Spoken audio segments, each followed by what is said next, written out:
Olá, Marcelo Souza e Silva, sou Thiago Risse, editor executivo do portal BHZ. É um prazer tê-lo aqui conosco na nossa rodada de entrevistas.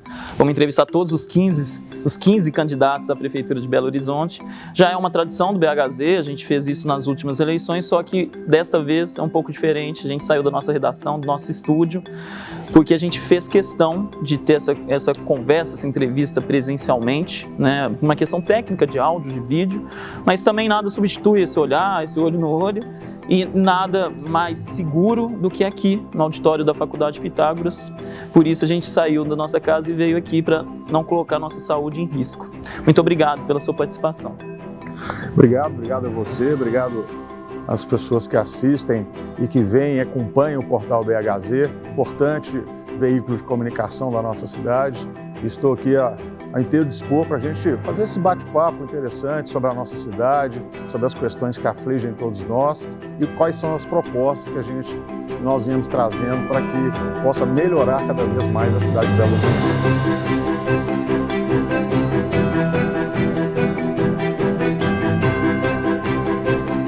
Bom, vamos lá. A entrevista tem 45 minutos aproximados. Ela é dividida, né? Primeira parte mais propositiva, a gente vai falar sobre os temas principais ali, as áreas principais, educação, economia, enfim, segurança. E aí uma outra mais direcionada a você, a sua candidatura, a política. Pela primeira vez também essa entrevista é conduzida apenas por mim. Normalmente a gente fazia um time aqui, né, de repórteres, enfim, de convidados. Mas obviamente que eu não estou sozinho aqui, tem toda essa equipe técnica por trás. E ela é produzida também pelos repórteres Rafael de Oliveira e Vitor Fones.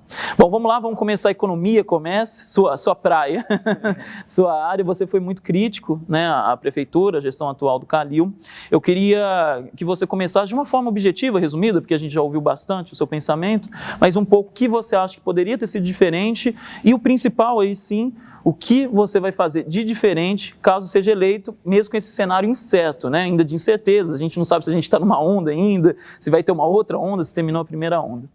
Bom, pois é. Primeiro, a minha candidatura veio muito em cima dessa indignação que eu, como cidadão, morador de Belo Horizonte, nascido em Belo Horizonte, e muitas pessoas estão indignadas com essa forma que foi conduzida o governo de Belo Horizonte durante esses últimos 3 anos e meio, 4 anos, e agora nessas duas crises que nós vivemos esse ano, as chuvas que vieram pesadas e depois a pandemia. E o que eu acho que não foi correto, a princípio todos nós preocupamos em salvar as vidas, muito importante, até hoje, né, estamos essa preocupação, mas a condução, a falta de diálogo, o jeito autoritário, às vezes desrespeitoso, e que o prefeito Alexandre Calil tratou esse assunto e tratou com a sociedade civil organizada. Várias vezes nós tentamos conversar, levar propostas, fizemos ações, né, eu coordenei algumas ações para orientar ações diferentes das ações da saúde, né, como eu disse, muito importante. Mas a gente viu alguns atropelos do prefeito e nós vimos que a nossa cidade foi bastante prejudicada. Alguns setores ficaram mais de 150 dias fechados, e lá atrás, no mês de maio, mês de abril, a gente já falava que isso teria um impacto muito forte depois na retomada, que muitas dessas empresas não voltariam a funcionar e muitos empregos perdidos e o sustento das famílias prejudicado. Eu acho que houve uma falta desse diálogo. Nós poderíamos ter feito uma flexibilização melhor, mais próxima dos setores produtivos, no momento em que poderia ser feita a flexibilização. E depois, novamente, precisaria o distanciamento social, poderíamos ter feito isso, mas não teria tanta perda nos setores, nas atividades empresariais em Belo Horizonte, principalmente o setor de comércio e serviços, que respondem por 72% do PIB e respondem por 85% dos empregos. Então, essa falta de diálogo, eu senti muito uma preguiça. Muitas ações poderiam ter sido feitas que não foram feitas. Eu fui lá, sugeri essas ações, conseguimos fazer algumas, independente da prefeitura, mas a prefeitura, como protagonista, como responsável pelos processos, deveria ter feito. Seria uma flexibilização acelerada, antes do que foi de fato feito por essa gestão, é isso? O que a gente viu é que em abril nós já poderíamos ter voltado com o comércio não essencial, no final de abril, até o mês de maio, início de junho, porque em março nós já sabíamos que a crise da pandemia chegaria no início de junho, meio de junho, mês de julho. Então, nesse período de final de abril até início de junho, primeira quinzena de junho, poderia ter tido uma flexibilização, lógico, cumprindo todos os protocolos, com horários diferenciados, para que a gente pudesse, a cidade pudesse ter essa condição de estar movimentando economicamente também. E com acompanhamento. Né? Nós tivemos alguns erros, né, da prefeitura, a questão de não considerar os leitos privados na contabilidade de quantidade de leitos disponibilizados. A questão do hospital de campanha também não foi contabilizado, mesmo que não usado, mas ele poderia ser uma segurança e não foi feito. Então, critérios usados que não foram feitos lá atrás, a gente já falava isso lá no mês de abril, maio, a gente já falava isso para o prefeito, e aí somente mudou esse critério no final de agosto, e aí a gente teve essa flexibilização e esse prejuízo muito grande. Eu queria reforçar que nós nunca deixamos de pensar na vida das pessoas, né? As pessoas que precisam ficar em casa. Nós fizemos faixas orientativas na cidade, 1000 faixas na cidade, e fizemos várias tratativas, as vans escolares, nós conversamos com o presidente do sindicato para que tirássemos essas pessoas do transporte coletivo, que estava muito cheio, em um lugar de transmissão do vírus, para passar para as vans e cobrar o mesmo preço da passagem de ônibus. O prefeito falou comigo que ia fazer essa tratativa com o presidente da BH Trans e comigo não fez, e várias outras sugestões que poderiam estar ajudando o nosso setor produtivo de Belo Horizonte, mantendo as lojas abertas e garantindo os empregos também. Vamos falar sobre transporte daqui a pouquinho. Queria explorar um gancho seu nessa resposta. Você foi bastante crítico, ainda mais enquanto presidente de uma importante entidade, a CDL, né? E chegou a falar que o comércio se sacrificou para salvar vidas em Belo Horizonte, principalmente em um momento ali de mais rigor, né, da prefeitura, e a prefeitura se defendeu que estava ali ouvindo a ciência, ouvindo o comitê. Você chegou a sugerir naquele momento que fosse contra a ciência? Não, em momento nenhum. A gente queria essa flexibilização, nós queríamos essa conversa mais próxima, esses entendimentos. A prefeitura tem um problema sério, essa gestão, que todo mundo que se posiciona contrário ao que ela pensa, vira inimigo. Eu forcei muito para a gente estar conversando, para nós sentarmos numa mesa e tivemos 2, 3 reuniões e depois encerraram-se esses encontros. Por quê? Porque nós estávamos posicionando que era possível fazer uma flexibilização diferenciada, mas seguindo, né, todos os protocolos, e nós levamos isso. E não foi atendido, e com certeza eu posicionei, e é verdade, no meu sentimento, o prefeito Alexandre Calil virou as costas para o comércio e para a população de Belo Horizonte, porque nós não podemos tratar somente uma pandemia olhando a questão da saúde. É prioritário, eu vou repetir isso aqui quantas vezes for necessário, mas é preciso cuidar da vida das pessoas também, normal, né? As praças fechadas, academias, segmentos, clubes sociais, onde que poderia estar fazendo uma socialização diferenciada com todos os cuidados, mas as pessoas tiveram que ficar em casa. Aliás, muitas pessoas não ficaram em casa, né? A gente sabe que na região Centro-Sul teve uma forte corrente e uma forte fiscalização da prefeitura, mas a gente sabe que os bairros, periferia, nós vimos muito movimento e não tinha tanto esse apelo da prefeitura, essa fiscalização da prefeitura. Marcelo, vamos falar sobre o futuro? A gente já falou bastante sobre o que aconteceu. Caso você seja eleito, o que vai fazer? É lógico que a gente está trabalhando, como eu disse ali, um cenário de incerteza, né? A gente está no meio de um cenário de incerteza e ainda vai continuar dessa forma. Mas é papel já, ainda mais como candidato, já pensar, né, em várias possibilidades. A gente já conversou com vários candidatos, vamos conversar com todos. Muitos falam de isenção de impostos, etc. Você, presidente, né, licenciado, mas enfim, presidente da CDL, só a isenção de impostos basta? Você vai também fazer essa isenção? Qual que é a sua proposta, caso eleito? O que nós estamos propondo, está no plano de governo, é um plano de incentivo. Nós precisamos estar reforçando, qualificando as empresas que já estão estabelecidas em Belo Horizonte, mas também precisamos atrair novas empresas, novos investimentos. Primeiro, para garantir os empregos já existentes, segundo, para gerar novos empregos.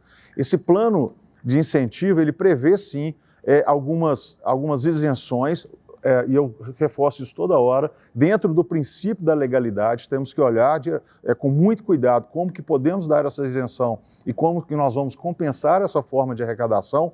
Aí sim, o plano prevê um grande trabalho, um grande esforço de relacionamento, um grande esforço de integração com o governo do Estado, com o governo federal, com organismos internacionais e com a iniciativa privada para a gente fazer uma grande movimentação em Belo Horizonte, o que a gente não viu nos últimos 4 anos. Belo Horizonte está parada no tempo, Belo Horizonte está suja, está feia, o Belo Horizontino está com autoestima baixa, né? Nós precisamos movimentar a economia. Cuidar do presente da cidade é muito importante, mas como você disse, nós temos que pensar o futuro. Então nós temos que atrair essas empresas, temos que entender qual que é o perfil de empresas que são mais atrativas para Belo Horizonte. Nós estamos falando de empresas aeroespacial, com tendência aeroespacial. Não sei se vocês sabem, Belo Horizonte é a única cidade que tem um setor de P&D, Pesquisa e Desenvolvimento, da Embraer, fora de São Paulo, aqui no Horto, em Belo Horizonte. Belo Horizonte forma, na UFMG, 50% dos engenheiros aeronáuticos do Brasil. Então nós temos condição de atrair. Lógico, o comércio e serviço é importante, fortalecer esse setor, criar um ambiente de negócios muito melhor. A gente precisa cuidar da cidade. Agora, nós estamos vendo esse ano algumas obras de intervenções pequenas, nós precisamos melhorar muito, né? A cidade está parada, a gente precisa atrair eventos de turismo, né? Turismo de negócios, nós precisamos atrair muita coisa para Belo Horizonte para qualificar esse ambiente e trazer o giro econômico na cidade. Também, dentro do plano de incentivo, nós temos a proposta de rever o plano diretor e o código de posturas. Nós precisamos flexibilizar algumas questões com muito cuidado, lembrando sempre que a prioridade é a convivência dos belo-horizontinos, mas também precisamos fomentar a cidade para ter um desenvolvimento econômico forte, para a gente poder fazer também um desenvolvimento social sustentável. Deixa eu só insistir de forma objetiva, por gentileza, que a gente tem ainda bastante assunto para conversar, porque é um assunto que está sendo muito falado. O IPTU. Teve candidato aqui que falou que até a possibilidade de ter uma isenção completa até 2023. O eleitor, o nosso eleitor, ele pode esperar de você que vai ter uma isenção, por exemplo, do IPTU, já que outros precisam desse diálogo com o Estado, ou não? Isso não vai ser na hora... Eu vejo isso com muita responsabilidade. A cidade precisa arrecadar para fazer as questões. Você falou que nós vamos falar de vários temas, educação, saúde, segurança, né, mobilidade. Então a cidade precisa arrecadar. O que nós estamos falando é ajudar quem foi prejudicado nessa pandemia, que foram as empresas, né, os comerciantes, os prestadores de serviço, e dentro de uma regra estabelecida para que ajude ele a passar desse sufoco que vai acontecer, que já está acontecendo e vai acontecer, para que ele possa, para que essas pessoas possam sair. Não é chegar lá e fazer uma isenção de IPTU por um período grande. Você tem, por exemplo, vários restaurantes, você tem taxas de licenciamento de mesas, cadeiras, toldos. A gente pode estar olhando isso com muita tranquilidade, conversando com o setor e olhando a possibilidade da prefeitura fazer esse apoiamento aos setores tão importantes na cidade. E pelo que eu entendi, inclusive intervenção, se precisar alguma intervenção de obra mesmo, né, dar uma revitalização aí nessas principais, foi isso, né? Só fala também nós temos 30 centros comerciais em Belo Horizonte e nós precisamos revitalizar esses centros comerciais. E tem uma parceria boa com o Sebrae Minas, nós temos o melhor Sebrae do Brasil, que o Sebrae faz esse estudo com os lojistas ali, os comerciantes, os prestadores de serviço, e ele entrega para que a obra seja feita dentro de uma condição que seja aceitável no orçamento da cidade. Vamos rapidinho, essa pauta foi produzida pelos repórteres, mas eles conversaram com referências de todas as áreas, né?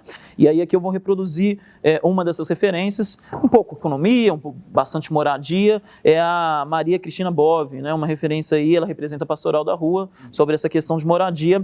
Aí uma pergunta dela, né? A população de rua não está na rua porque quer. Como a prefeitura vai desenvolver políticas estruturantes de moradia e geração de trabalho e renda para essas pessoas em situação de rua?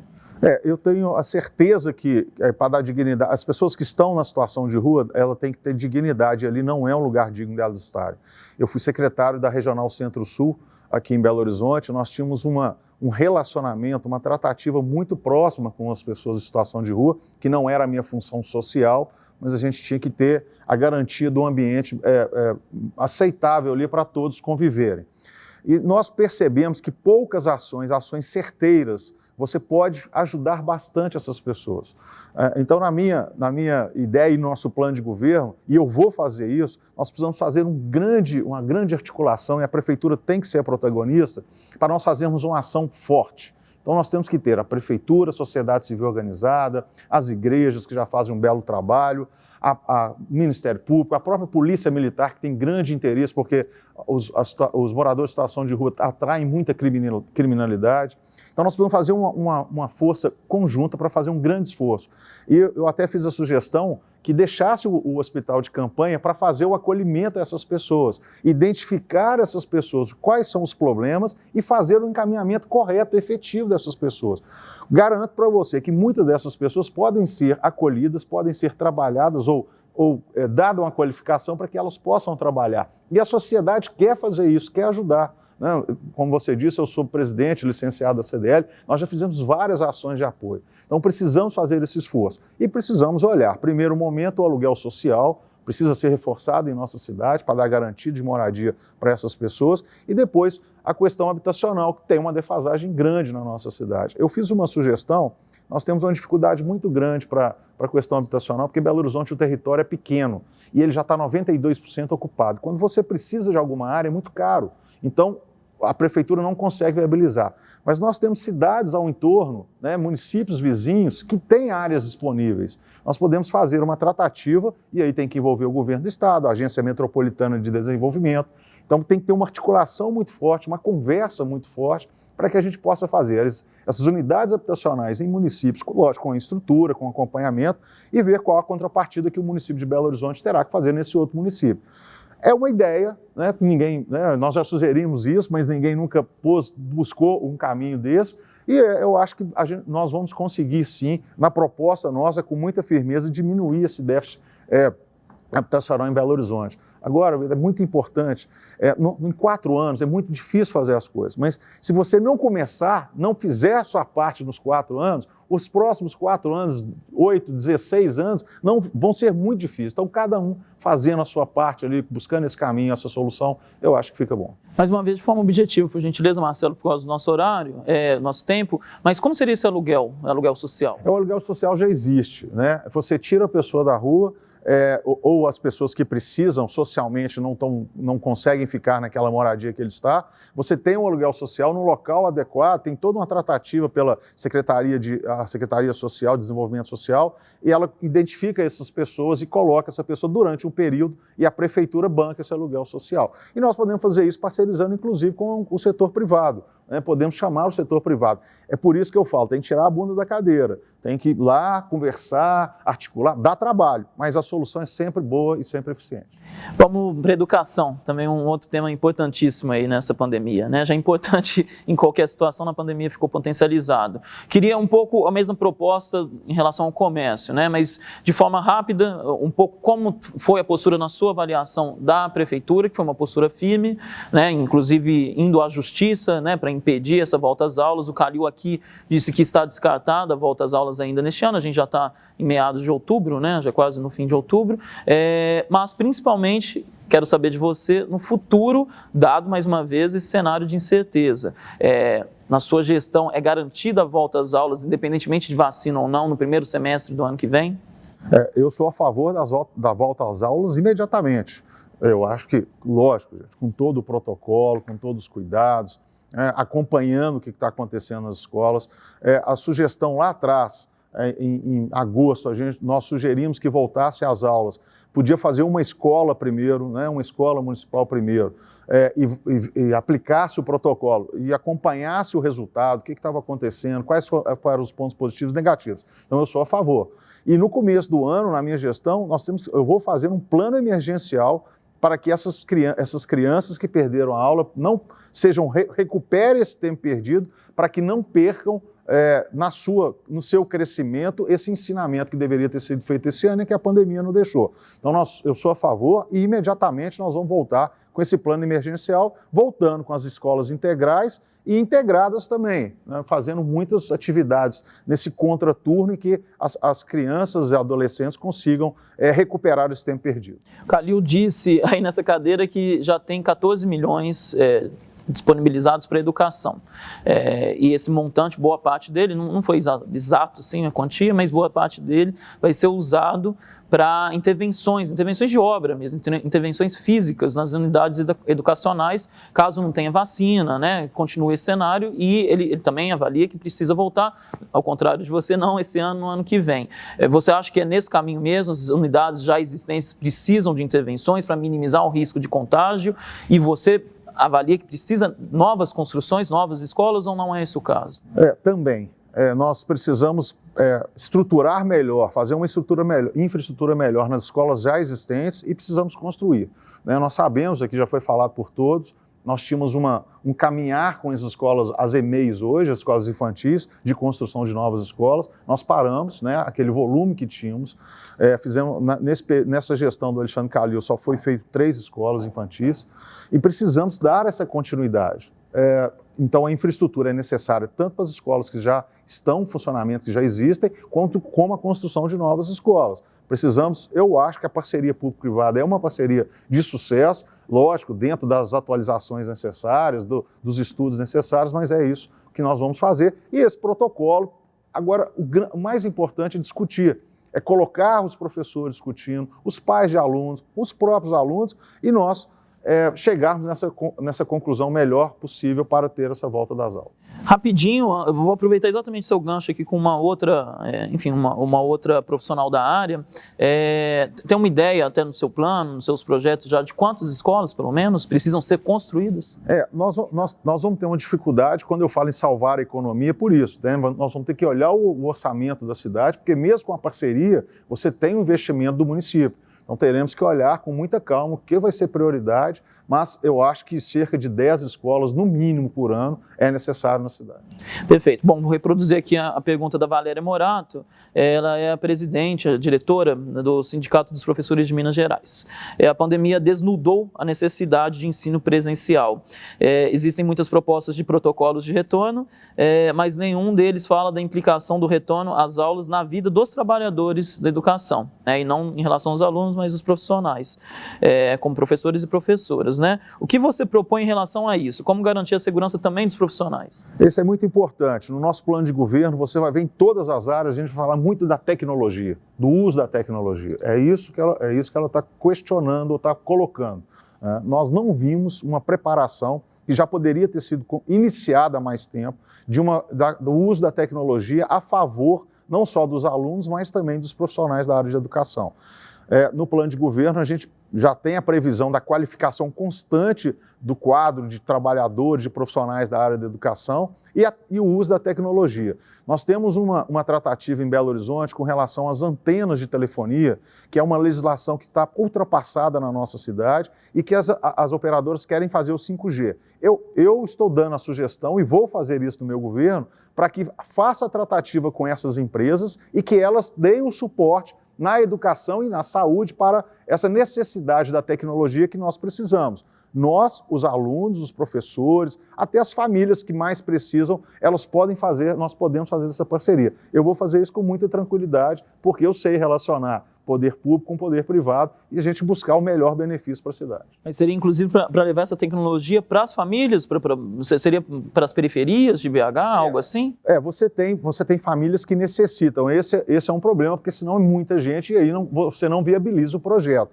As mais necessitadas neste primeiro momento e poderíamos sim buscar um caminho também mais fácil, mesmo que tenha um custo mínimo para algumas famílias que precisam, mas um custo mínimo que ela suporte esse custo e tenha essa tecnologia para que você tenha essa interação usando a tecnologia. Ótimo, ótimo. Transporte, vamos no transporte, dar uma acelerada aqui, o papo ainda tem bastante coisa. Vamos lá. Vamos do geral, assim, uma das principais críticas foi justamente em relação ao transporte.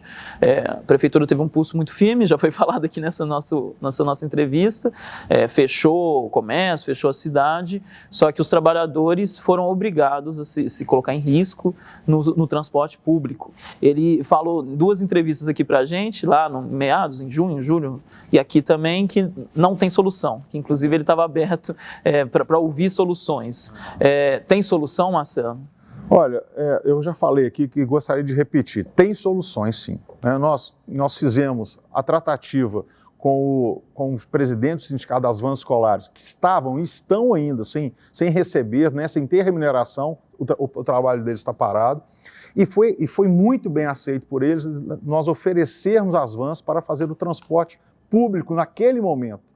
O prefeito Alexandre Calil ouviu isso da minha boca, ordenou ao presidente da BH Trans, o Célio Bousada, para fazer as tratativas e dia 3 de junho nunca houve essa tratativa. Nós, juntamente com a FIENG, nós colocamos totens de álcool em gel nos terminais e estações do MOVE, onde passavam 800 mil pessoas por dia, para que as pessoas se desinfectassem ali, tivessem à disposição. E agora, a tratativa antiga, nós colocamos túneis de higienização também. Então, tem ações que você pode fazer. A trivial, se você não fizer no momento diferenciado, ações diferenciadas, ou buscar essas tratativas, mesmo que não dê resultado, mas que busque tratativas e opções, você não vai achar mesmo, não tem solução. Eu acho que tem. Eu acho que nós podemos usar a tecnologia a nosso favor. Até falei essa semana sobre o Waze do ônibus, né? Você pode identificar quais esses itinerários que não precisam daqueles carros grandes. Naquele momento, você pode usar ônibus menores, você pode usar a tecnologia para otimizar, ter uma informação mais inteligente, usar a inteligência artificial, para que você possa baratear o custo da operação e baratear a passagem, que é muito importante. Então, tem muitas soluções, sim, só que dá trabalho. E dá trabalho, precisa cuidar do assunto. Eu acho que não está acontecendo em Belo Horizonte. Uma dessas alternativas previstas por você no plano é o ônibus elétrico, né? A gente teve esse teste aqui em 2016, não deu certo, e aí a gente conversando com especialistas, na época também foi muito falado, um dos motivos apontados por eles era justamente, ou foi justamente o custo. O custo da bateria, principalmente. Exatamente. E aí te pergunto, o que mudou nesses anos para que justamente não seja refletido no preço da passagem para o usuário? Isso. Nós estamos falando da troca gradativa da frota por ônibus elétrico. Hoje o custo da bateria é mais baixo do que na época que veio o primeiro teste, que foi começo do ano passado, né? E esse ano também teve esse teste. Então, nós precisamos estar próximos, chamar a iniciativa privada, conversar, fazer uma projeção, colocar em prática, entender se aquele projeto piloto é viável. O ônibus elétrico tem uma dificuldade em trajetos que têm a geografia mais, a topografia mais, né, elevada. Então, nós temos que colocar e buscar essas soluções. Eu acho que é uma solução também em paralelo ao que eu falei. Você tem que tratar, otimizar juntamente com as empresas que são as concessionárias, e a sociedade civil organizada, buscar essas soluções com o uso da tecnologia e da modernidade. Nesse caso, os ônibus elétricos, que dão muito mais conforto, poluem muito menos e o barulho também muito melhor, né, para quem está usando o coletivo. Tanto, a gente vai falar rapidinho, porque o transporte é muito importante, vai falar de VLT, que também é outra previsão sua, mas eu queria só aproveitar o gancho tanto em relação à van, aquela sua ideia inicial, quanto ao ônibus elétrico, quanto essas outras alternativas. Você não teme, ou já conversou talvez, resistência das empresas de ônibus? Não, as vans, engraçado isso, né? No período que a gente tratou a questão das vans, eu liguei para o presidente do Cetra, ele achou ótimo. Ele falou, Marcelo, eu estou tendo um custo elevado, eu estou sendo taxado de incompetente, mas eu não consigo sair dele. Ele falou, ótimo, vamos discutir isso. E o ônibus elétrico também, eles acham, se tiver essa solução que seja viável, é por isso que eu falei aqui que tem que incluir as empresas de ônibus, as concessionárias que têm a concessão, né, na nossa cidade, para que esse assunto seja tratado tranquilamente. Existe uma caixa preta do BH Trans? Não, olha, eu não acho que existe a caixa preta, eu acho que é a dificuldade mesmo de tratativas, mas eu não acho que é difícil a solução, não. Eu acho que precisa muito trabalho. Eu acho que a BH Trans tem uma resistência, tem pessoas que têm pensamentos que não são modernos, tem resistência em estar conversando, tem pessoas acomodadas, mas tem muitas pessoas na BH Trans que eu sei, que eu conheço e que querem modernizar todo o sistema de mobilidade de Belo Horizonte. Isso é muito importante. Vou resumir uma pergunta do Márcio José de Aguiar, também é referência, né, engenheiro civil, especialista em transporte e trânsito, sobre algo que você já citou aqui nessa entrevista. O preço da passagem, como diminuir, enfim, com o cenário atual, com os contratos atuais, com o orçamento da prefeitura, é possível diminuir? Você vai diminuir essa passagem? O que nós temos que entender é que o transporte coletivo, ele tem um custo. São empresas que prestam esse serviço e que tem que ter o seu ganho também. Ela tem funcionários para pagar, tem toda uma estrutura de empresa e tem que ter esse lucro também. O que pesa muito hoje é a manutenção desses ônibus, né, desses coletivos, também o preço da gasolina no Brasil, também, que nós temos esse problema do óleo diesel, que é elevado também, e é isso que eu falei. Você tem que ter, às vezes, muitos ônibus grandes, cumprindo itinerários em que, em certo momento do dia, ele transporta 5, 10 pessoas, um ônibus que tem capacidade para muito mais. Então, isso onera. Aquele carro para sair da garagem e rodar esse trajeto, ele já tem um custo pré-definido. Se você não tem as pessoas ocupando, então nós precisamos usar a tecnologia. Inclusive, agora, esse ano, as empresas lançaram, agora há pouco tempo, elas lançaram uma proposta de startups para olhar isso, chama Movix, eu acho que é isso, estão anunciando.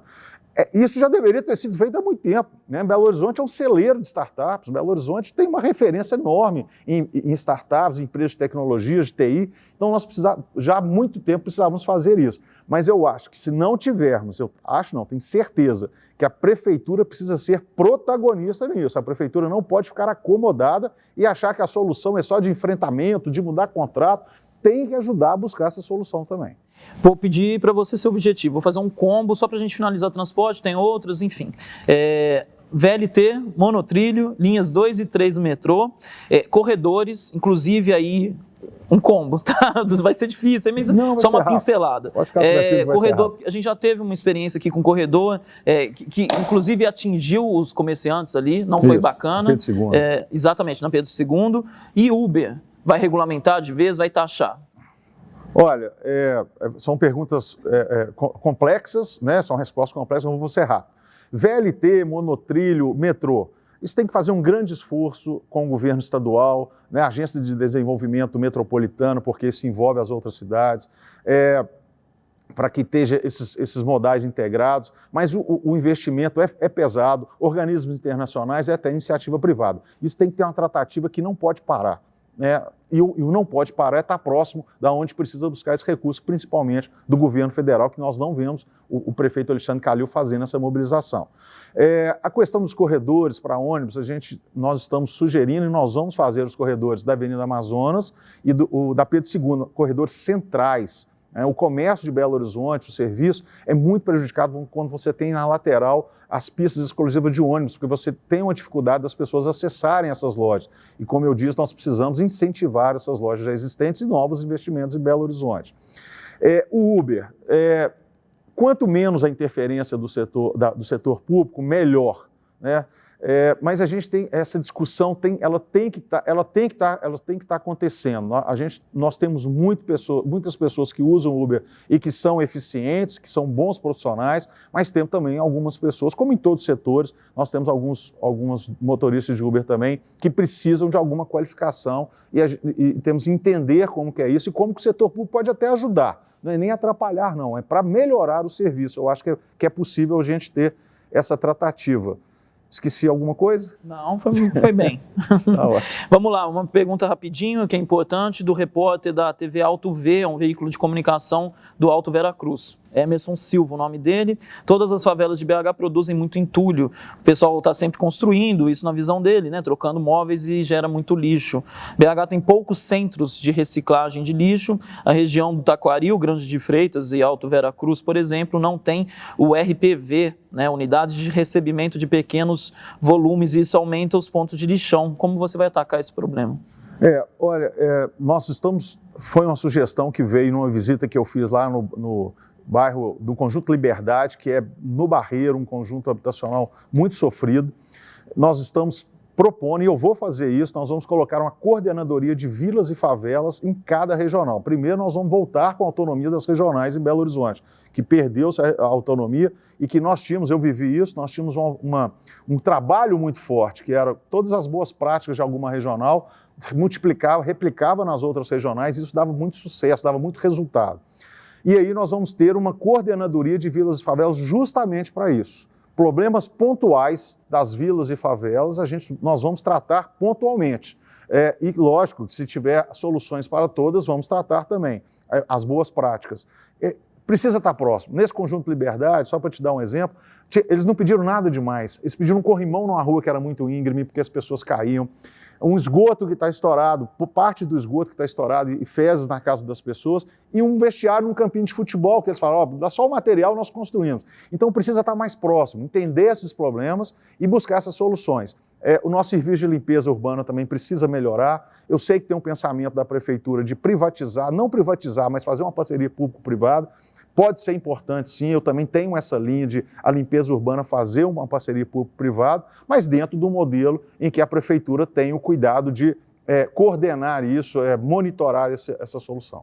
Vou pedir a mesma pincelada do combo, tá? Porque, só para a gente, o nosso leitor ouvir um pouco de três assuntos, três macro temas muito importantes. Um deles, eu vou reproduzir aqui a pergunta de um leitor, chama Patrick Fernando. Qual o plano para o problema de alagamento na Avenida Vilarinho? E eu estendo, de forma bem resumida, por gentileza, Marcelo, por causa do nosso horário, esse problema da chuva que é recorrente.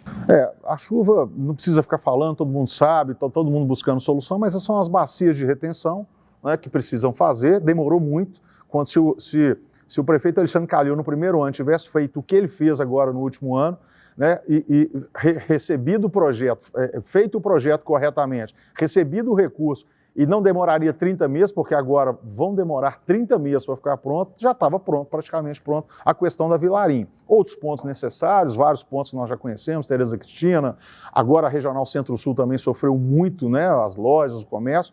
Nós precisamos ter não só as bacias de detenção, mas também as drenagens dos ribeirões e córregos e a limpeza. E tem uma solução boa também, que é barata, que são as bocas de lobo ecológicas. Elas não deixam o lixo que é gerado pela população, que infelizmente joga lixo na rua, esse lixo correr para as galerias, dutos e galerias. Então, você teria também as bocas de lobo ecológicas ali para ajudar nesse movimento. Perfeito. Pincelada também na saúde.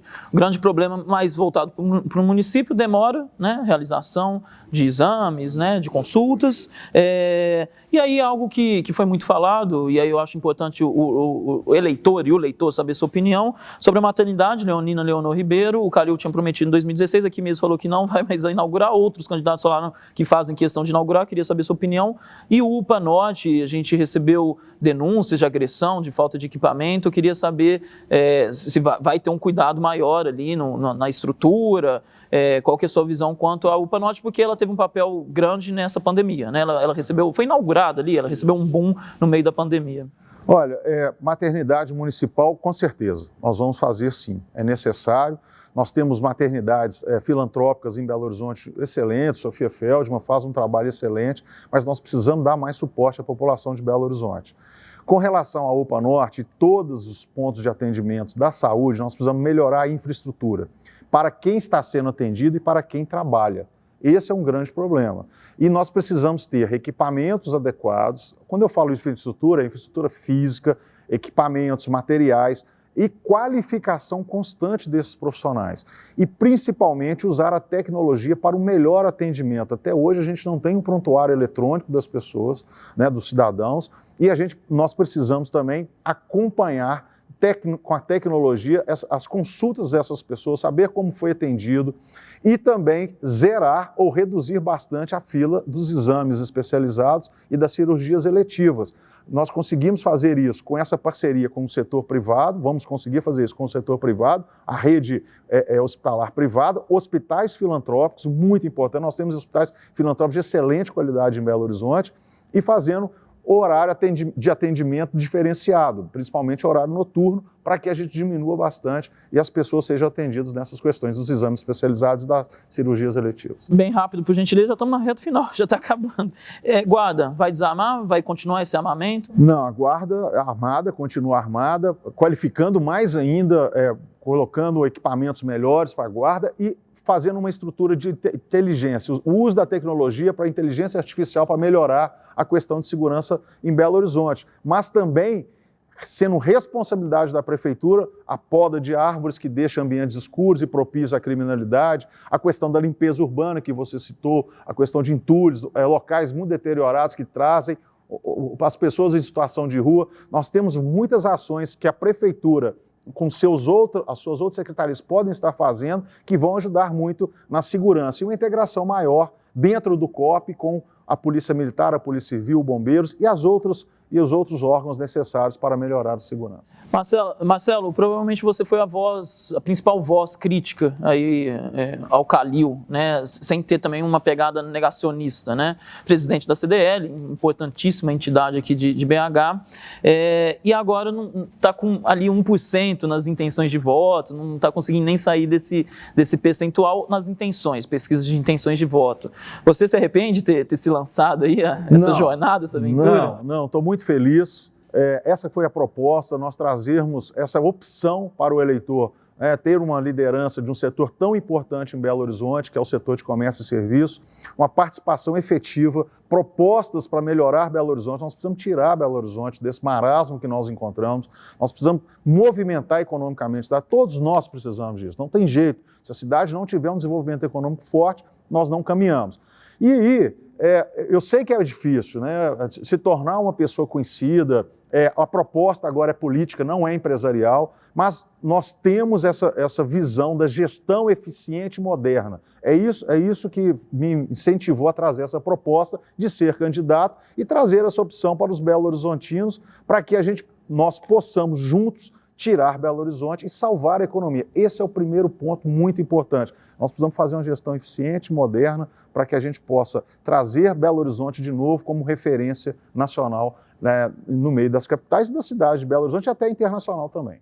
E mesmo voltando assim, né, essa pergunta minha anterior, mesmo com essa visibilidade e sendo presidente de uma entidade tão importante, aparentemente, pelo menos pelas pesquisas, não reflete em votos. Por que, na sua visão? Eu acho que as pessoas ainda nós estamos em tempo de acordarem, né, observarem os candidatos, para ver qual é o melhor candidato que ela deve escolher. Eu acho que a pesquisa ainda vai muito do conhecimento que tem, do que está ouvindo, do nome do prefeito que tem a máquina pública com ele, tem também, está fazendo a distribuição de cestas básicas. Nós temos que entender que isso não é distribuição de cestas básicas, é o valor da merenda que está sendo, que não está sendo gasto nas escolas e está sendo disponibilizado. É uma boa ação, mas tem isso tudo, esse ambiente todo e a dificuldade do tempo, das pessoas estarem muito descrentes também de política. É por isso que nós não estamos aqui fazendo uma campanha de desvalorizar quem está. Nós estamos apontando o que poderia ser feito, o que não está sendo feito nessa gestão e apontando o que pode ser feito para trazer Belo Horizonte de novo como uma cidade pujante, um movimento econômico forte, geração de empregos, sustento das famílias. É isso que nós precisamos. E com apenas 15 segundos, a pandemia, né, que dificulta também, né, esse corpo a corpo, qual que é a estratégia? Como mudar essa situação em menos de um mês, né? Essa dificuldade que a gente tem usando as redes sociais, que não é fácil também, mas o corpo a corpo continua, existem e pontos e entidades, tanto empresariais como de sindicatos de empregados, por exemplo, tivemos sindicatos de empregados do comércio, também que vão fazer essa visão e levar as nossas propostas para a população de um modo geral. Em julho, durante uma coletiva lá na CDL, você, também com representantes ali da Brasel, chegou a ensaiar uma desobediência, né? Chegou a falar que vamos fazer o que a prefeitura não está fazendo. Já pensou a inversão de papel, caso seja eleito, e qual que vai ser a sua postura caso uma figura importante, como você, né, nessa situação, ensaie uma desobediência? Não, olha, eu acho que não vai acontecer, porque nós não vamos deixar de conversar, nós não vamos deixar de acolher as pessoas, conversar, explicar, ser transparente nas tomadas de decisões e temos que ser firme, porque gestor de uma cidade igual Belo Horizonte tem que ter firmeza, né? Não pode flexibilizar como aconteceu na flexibilização, a abertura do shopping popular, que estranhou, todo mundo estranhou, sendo que os shoppings também tradicionais, vamos chamar assim, poderiam estar abertos naquela época. E nós temos que ter transparência, muito diálogo e buscar essas soluções em conjunto para melhorar nosso ambiente de negócios, ambiente de empregos, ambiente de sustento da família e de convivência também, uma cidade agradável para se conviver. Explica para a gente, com essa questão do nosso horário, agora é reto final mesmo, o voucher animal. O que nós temos muito forte no nosso partido, no Patriota, é a causa animal, a defesa da causa animal. E nós temos muitas pessoas que precisam cuidar dos seus animais, ou têm animais na rua que não estão sendo cuidados, que nós precisamos colocá-los nesse tratamento específico, né, diferenciado. E aí sim criar um voucher animal para dar o cuidado, com parceria com o setor privado, as clínicas privadas, para que esses animais tenham a condição de tratamento melhor possível e não ficar jogado, largado, ou na rua, ou até em casas de pessoas que não têm essa condição de cuidar do seu animal adequadamente. Você citou aqui nessa entrevista, você foi secretário, né, da Regional Centro-Sul. Centro-Sul. Isso. E nesse período, em 2015, a região ali da Savassi sofreu bastante, né? Foi isso, né? Antes, a obra foi na gestão do prefeito Fernando Pimentel, né? Depois, mas com o Márcio Lacerda, demorou, teve a sequência. Né? Teve rebaba e tal. Você acha que poderia ter feito alguma coisa diferente para tentar amenizar? Porque naquele momento foi muito falado, inclusive pela imprensa, né? Eles sofreram um impacto muito grande, alguns nem se recuperaram. Deixa eu deixar claro para você, eu participei da segunda gestão do prefeito Márcio Lacerda, essa obra foi na primeira gestão, sequência do Pimentel é a primeira gestão. Na época, nós posicionamos que não era para fechar as ruas, que aquele movimento daquela obra prejudicaria. E depois de acontecido, nós tentamos minimizar ao máximo e fazer uma ocupação ordenada. O que precisou ser feito, estava sendo feito, e agora, com a pandemia, atrapalhou muito, porque precisa ocupar a Savassi de uma maneira diferenciada. Inclusive, nós estamos falando em diminuir taxa de engenho de publicidade com iluminação, até para contemplar esses pontos, esses centros, essas áreas centrais dos centros comerciais. E a Savassi é um bom exemplo para isso, para você atrair pessoas para aquela movimentação ordeira que precisa. E o híbrido ali de bares, restaurantes, com as lojas e a população se movimentando e tendo ali um espaço de lazer, de compras e de diversão. Perfeito. Marcelo, mais duas só, a gente está estourando um pouquinho nosso tempo, mas é aproximado. Você fala bastante no plano, né, que BH seja um centro de entretenimento e destino turístico. Fala um pouquinho, principalmente sobre a questão de Stock Car no meio da rua, como é que vai ser aí lá no Mineirão, no entorno do Mineirão? Nós estamos sugerindo a Belo Horizonte se transformar em uma cidade do esporte a motor. Nós estamos falando do Stock Car, ali no entorno, o Stock Car principalmente no entorno da cidade administrativa, que você tem aquela área ali muito espaçosa e pouco aproveitada. A Fórmula E, que é uma forma, né, ecológica e que ela acontece nas ruas mesmo das cidades. A gente vai ver isso no mundo todo. E Belo Horizonte tem um formato que consegue fazer a Fórmula E, pegando ali a Avenida Afonso Pena, Sapucaí, você consegue fazer ali um circuito. E também, semana passada com os motociclistas, com o pessoal de motoclube, nós estamos falando já em trazer também um evento de motociclistas. Isso é para trazer movimento econômico para a cidade. Você traz pessoas qualificadas, você traz a movimentação, ocupa os hotéis, ocupa bares, restaurantes, agregar a nossa gastronomia ao título que nós temos de cidade criativa da gastronomia. Precisamos melhorar muito a Pampulha, qualificar a Pampulha para que essa atração seja mais forte ainda. Belo Horizonte, geograficamente, é bem localizado, está 1 hora de voo de Brasília, de São Paulo, do Rio, tem um custo mais baixo. Então, essa movimentação vai trazer com que também haja interesse de pessoas em estar em Belo Horizonte, investindo em Belo Horizonte. Então, esse é um grande pensamento, é um plano de desenvolvimento econômico.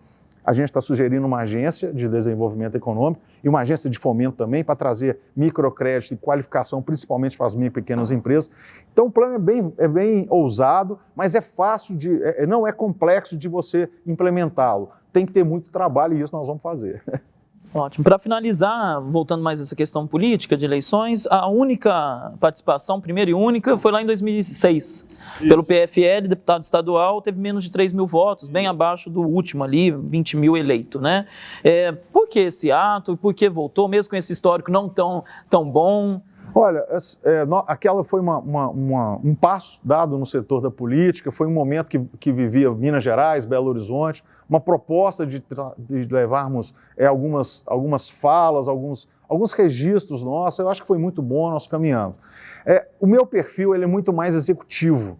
Eu não tenho um perfil legislativo, eu acho que me travou muito naquela época. E depois eu passei, né, por o governo de Minas, fui diretor da Junta Comercial, fui secretário de Desenvolvimento e da Regional Centro-Sul em Belo Horizonte. E esse perfil executivo do gestor, esse me atrai mais, esse eu tenho mais um perfil. Aliás, meu perfil é exatamente esse, de fazer a gestão, é o que eu faço em empresas, na própria entidade, na própria CDL. A CDL é a maior CDL do Brasil. Hoje, apesar da pandemia, está com os números todos excelentes.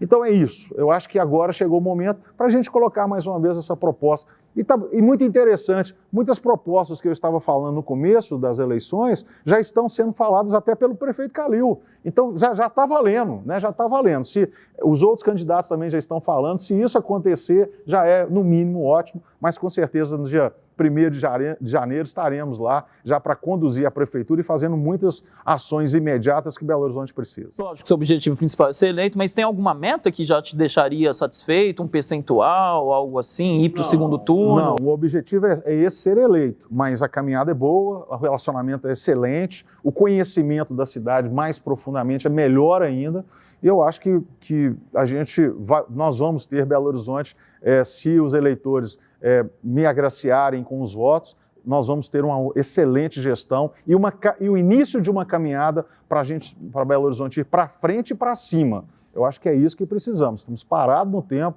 uma cidade parou, parece que a gestão municipal está dentro de uma caverna e não se relaciona com ninguém. É isso que eu quero mudar em Belo Horizonte e é isso que eu vou mudar em Belo Horizonte. Muito obrigado, candidato. Eu que agradeço, um abraço a todos e vamos em frente. Muito obrigado por acompanhar a gente até aqui. Fique de olho na cobertura das eleições no BHZ.